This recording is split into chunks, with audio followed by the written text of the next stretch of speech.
Asdiqa, salam alaikum, bonjour ou bonsoir les amis. J'espère que vous allez bien partout où vous vous trouvez. En tout cas, c'est ce que je vous souhaite.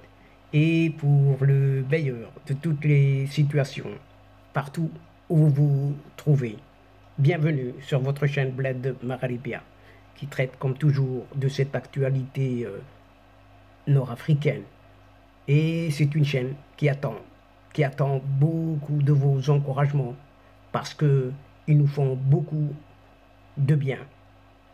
Merci pour vos gentils commentaires. Merci pour vos précieux conseils et merci aussi pour vos compliments. Mais n'oubliez pas tout de même de vous abonner, aussi de faire abonner vos amis, vos proches, vos connaissances, pourquoi pas les membres de votre famille pour qu'ils soient aussi informés aussi bien que vous et ce rapidement comme il se doit. Cette séquence vidéo vous propose la présente chronique qui évoque une nouvelle fois ce dossier du Sahara occidental marocain dont les résolutions de cette ONU, cette organisation des Nations Unies, ne prévoient pas tout simplement du monde un État fantoche sous cette autorité de ce régime algérien, comme il le souhaite. C'est ainsi que les représentants du Maroc et de cette Algérie ont à nouveau croisé le fer lors d'une réunion du comité des 24 de l'ONU consacrée une nouvelle fois à l'examen de la question du Sahara marocain. Et Rabat a pu compter sur le soutien des monarchies, de toutes les monarchies du Conseil de coopération du Golfe et de nombreux États africains aussi. Comme à son habitude, Alger a eu l'appui de Pretoria, Afrique du Sud, de Téhéran, l'Iran et de quelques pays d'Amérique latine qu'on peut compter sur les doigts d'une seule main. Donc, chers amis, nouvelle passe d'armes entre le Maroc et l'Algérie lors des travaux d'un certain comité des 24 de l'ONU sur la question du Sahara occidental marocain, tenu pas plus tard que ce lundi 13 juin dernier. C'est tout récent, c'est tout frais. Eh bien, le représentant voisin de cet Éden de l'Est, un certain Ammar Ben Jem'a, a précisé que son pays défendra sans relâche le droit du peuple du Sahara occidental, mais tout de même marocain, à disposer de lui-même, rapporte l'ONU même. Pas plus tard donc que ce mardi dernier, un jour plus tard donc, le ministre algérien des Affaires étrangères, Ahmed Attaf, lui a souligné que le soutien à son moutard de Polisario est une priorité du mandat de son pays au Conseil de sécurité de l'ONU. Finalement, ce diplomate Ammar Ben Jem'a a soutenu que le CIG, c'est cette Cour internationale de justice, avait conclu qu'il n'y avait aucun lien juridique de quelque nature que ce soit entre le Sahara occidental et le Maroc, pouvant affecter la mise en œuvre de la résolution 1514 adoptée en 1960 par l'Assemblée générale de l'ONU, appelant à l'octroi de l'indépendance aux pays et peuples colonisés. Mais il oublie En 1960, même son Algérie n'existait pas. Et ce représentant a osé rappeler que le roi Hassan II avait plaidé pour une solution juste et définitive à travers un référendum d'autodétermination. Cette sacro-sainte autodétermination, toujours rappelée par ce régime algérien.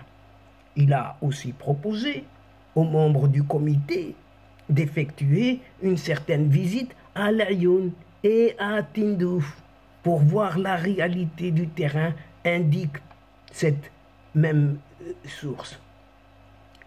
Des pays arabes et africains appellent Alger à reprendre sa place au pourparlers, à savoir ces fameuses tables rondes que cette Algérie oublie, écartée de leur vision, champ de vision.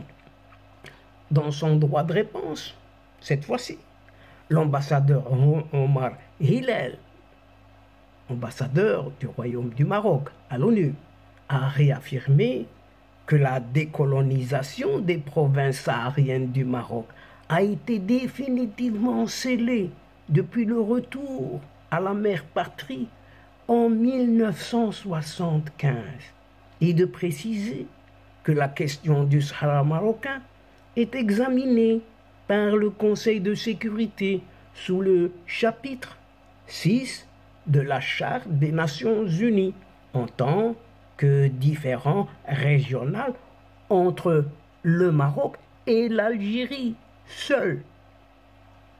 Aussi, les prétendus plans de règlement et autres référendums auxquels certains se cramponnent désespérément ont-ils été enterrés depuis 2 décennies par un certain Conseil de sécurité et le secrétaire général de l'ONU. C'est ce qu'a affirmé le représentant permanent du Royaume marocain à l'ONU. Le diplomate du Maroc, Omar Hillel donc, a réitéré que le format des tables rondes est le seul cadre valable pour mener le processus politique jusqu'à son terme. L'Algérie est une partie principale de ce différend régional et il n'y a rien à dire ou d'ajouter par rapport à cela. Le Conseil de sécurité l'a d'ailleurs invité à prendre part à ces fameuses tables rondes. C'est ce qu'a noté le représentant marocain. Et de déplorer le refus de ce pays, à savoir cette Algérie, d'y participer et son rejet des résolutions, de toutes les résolutions de ce Conseil de sécurité des Nations Unies. Et pour cela, il témoigne et il dit: les résolutions des Nations Unies ne prévoient pas la création au Sahara d'un État indépendant fantoche sous l'autorité de cette Algérie, lui donnant accès à l'océan Atlantique. C'est ce qu'a déclaré Omar Hillel. Les travaux du comité des 24 de l'ONU sur la question du Sahara occidental marocain ont connu un certain soutien, et pas des moindres, de tous les États du CCG, Conseil de coopération du Golfe, à la marocanité de la province. Il n'y a rien à ajouter, ni plus ni moins. Et les monarchies, toutes les monarchies du Golfe, ainsi que plusieurs pays africains, ont d'ailleurs invité cette Algérie à reprendre sa place dans le processus politique mené exclusivement sous l'égide de l'Organisation des Nations Unies. Mais l'Algérie, têtue, avait aussi des soutiens lors de ce débat. Malgré cela, outre l'Afrique du Sud, des pays comme l'Angola, le Mexique, l'Iran ou encore le Venezuela ont appelé à l'organisation toujours de ce fameux référendum d'autodétermination au Sahara occidental marocain, quoi que l'on fasse. Et donc, chers amis, mesdames et messieurs, nous sommes arrivés doucement, mais sûrement, à la fin de cette séquence. Mais avant de vous fixer un autre rendez-vous à une prochaine fois, Inch'Allah, en vous retrouvant avec un immense plaisir comme d'habitude. N'oubliez pas de vous abonner, de faire abonner tous les gens que vous connaissez, juste pour recevoir les dernières infos à partir des dernières séquences vidéo de votre chaîne, tout en vous remerciant infiniment pour votre participation, votre fidélité, de nous suivre jusqu'au bout, justement, de ces séquences. Mais n'oubliez pas de partager, encore partager à volonté, partout où vous pouvez le faire, en masse. Faites-le, faites-le, la chaîne a besoin de vous. Quant à moi, le moment est juste arrivé pour vous dire au revoir les amis et à la prochaine fois, Inch'Allah. Salam alaikum wa rahmatullah wa barakatuh. Ma'a salama.